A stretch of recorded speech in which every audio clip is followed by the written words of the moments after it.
John and Samantha had been looking for a new place to live for months.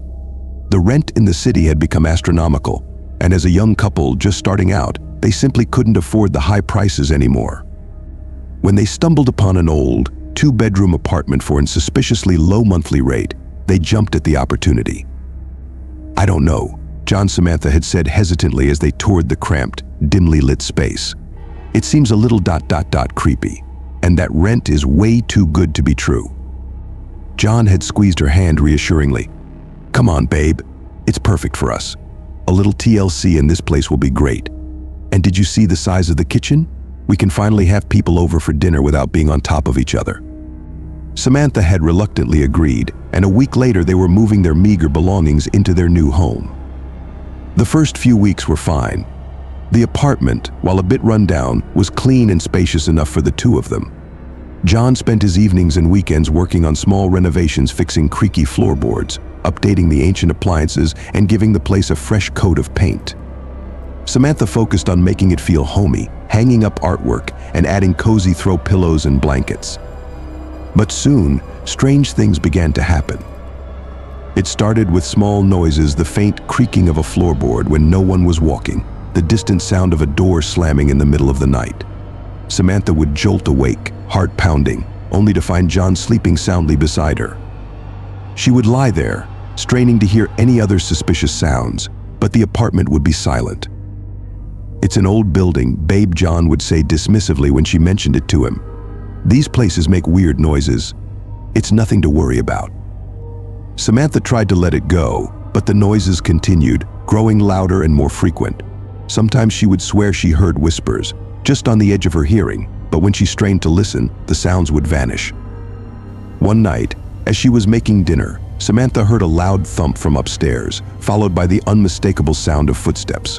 She froze, spatula in hand, as the footsteps grew closer, and then stopped right above her head. For a long moment, there was silence. Then, a series of slow, deliberate knocks on the ceiling, as if someone was tapping on the floor above. Samantha's heart raced. "John," she called out weakly, "did you hear that?" But John was at work, and she was alone. Swallowing hard, she crept to the front door and peered out the peephole. The hallway was empty. She waited, breath held, but the knocking did not resume. In the days that followed, the strange occurrences only intensified. Samantha would come home to find cabinet doors open, items moved from their usual spots. The faint whispers in the walls grew louder, almost intelligible. And then there were the footsteps, heavy, slow footsteps that paced back and forth above her head at all hours of the night, keeping her awake. Samantha begged John to look for a new place, but he remained skeptical. "It's just an old building, babe. Things make noise, that's all. I'm sure it's nothing to worry about." But Samantha couldn't shake the feeling that they were being watched. She would catch glimpses of a shadowy figure in her peripheral vision, only to turn and find nothing there. And then there were the eyes, pale, unblinking eyes that she would sometimes see peering at her through the peephole when she approached the front door. One night, as Samantha was getting ready for bed, she heard a loud thump from the hallway. Heart pounding, she crept to the door and peered out. At first, she saw nothing. Then, a pale, gaunt face suddenly appeared in the peephole, staring back at her. Samantha let out a terrified scream and stumbled backwards, heart racing. John came rushing in from the bedroom. "What's wrong? What happened?" Here is the continuation and conclusion of the horror story in the style of Stephen King. Samantha's heart was pounding as she stared at the empty peephole, her hands trembling. There was ... there was a face, she stammered. "Someone was looking in at me." John's brow furrowed with concern as he moved closer to inspect the door. "Are you sure? I don't see anything." "I swear, John. It was there, just for a second, this pale, creepy face staring right at me." Samantha shuddered. "We have to get out of here." John wrapped his arms around her, trying to calm her. "Shh. It's okay. I'm sure it was just your imagination playing tricks on you. This place is old. There are bound to be strange noises and shadows that startle you." Samantha shook her head adamantly. "No, you don't understand. I've been hearing things, seeing things ... I think we're being watched." She looked up at him, eyes wide with fear. "Please, John, let's just move out. I can't stay here anymore. It's not safe." John sighed, running a hand through his hair. All right. If it'll make you feel better, we can start looking for a new place tomorrow. But I really think you're just worked up over nothing. Over the next few days, Samantha was on high alert, jumping at every creak and shadow. John did his best to reassure her, but even he started to notice the strange occurrences: the open cabinets, the missing items, the distant footsteps overhead. Still, he remained skeptical that there was anything truly sinister going on. Then, one night, everything changed. Samantha was awakened by a loud thud from the living room. Heart pounding, she nudged John awake. "Did you hear that?" she whispered. John blinked sleepily. "Him? Hear what?" That noise. It came from the living room. Samantha gripped his arm, fear evident in her voice. John sighed. "I'm sure it's nothing, babe. Probably just the building settling or something." He started to roll over, but Samantha held him fast. "Please, John, can we just go check it out? I'm worried." Reluctantly, John agreed. The two of them crept out to the living room, Samantha clutching John's hand tightly. At first, everything appeared normal. Then, Samantha noticed a dark shape in the corner, partially obscured by shadows. "There," she hissed, pointing. "Do you see that?" John squinted, then let out a relieved chuckle. "It's just a coat rack, babe. You're jumping at shadows." But as they moved closer, Samantha realized with a jolt of horror that the coat rack was in fact a tall, thin figure, a figure that was now slowly turning to face them, pale eyes gleaming in the darkness.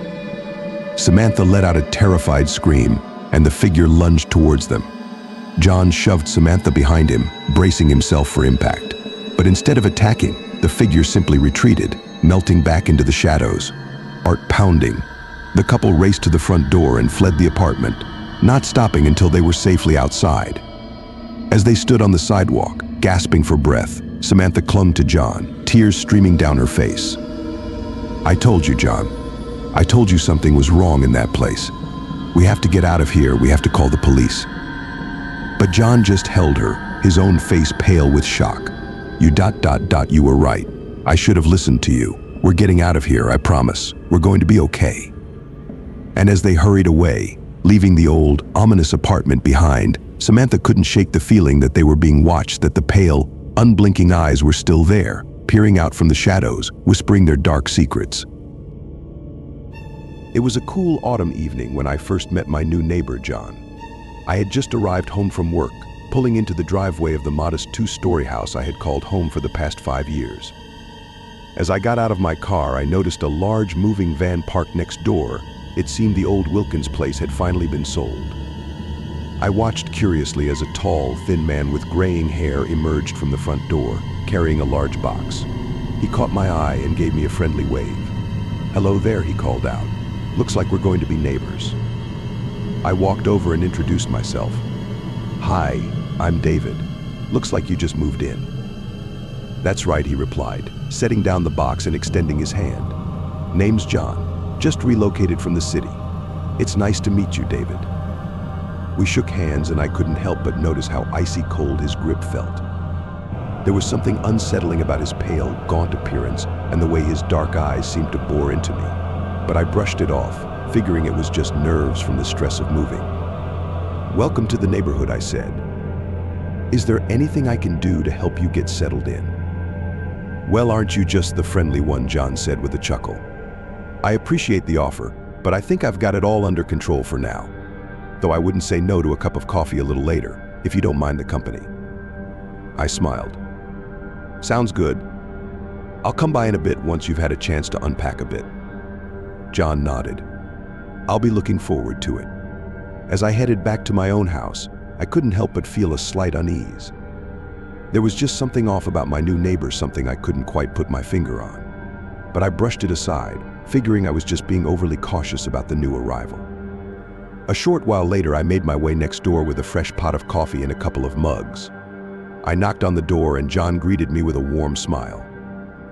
"David, right on time. Come on in, make yourself at home." I followed him inside, taking in the sparse furnishings and boxes still lining the walls. "Looks like you've got a bit of unpacking left to do." "Yeah, it's been a bit of a whirlwind," John said, leading me to a small sitting area. But I'm glad to be out of the city. Too much hustle and bustle, you know. I'm looking forward to a quieter life out here. We settled into the worn armchairs, and he poured us each a cup of coffee. As we sipped our drinks, he asked about the neighborhood, and I filled him in on the local happenings.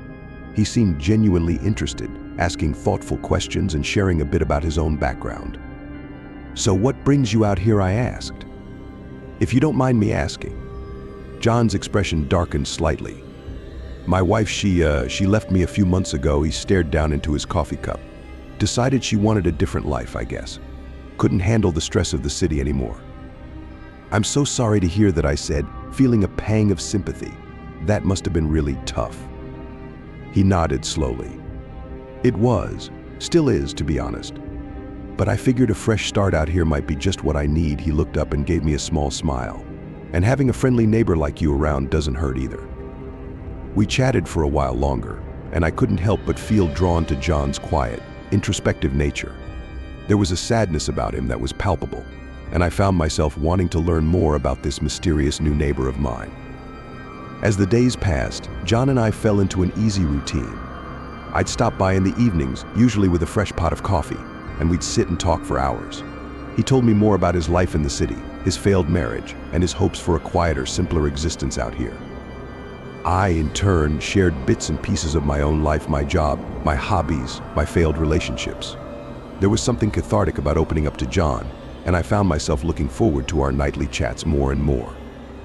Over the next few weeks, John slowly settled into the neighborhood. He kept mostly to himself, but would always wave and offer a friendly smile whenever I saw him out and about.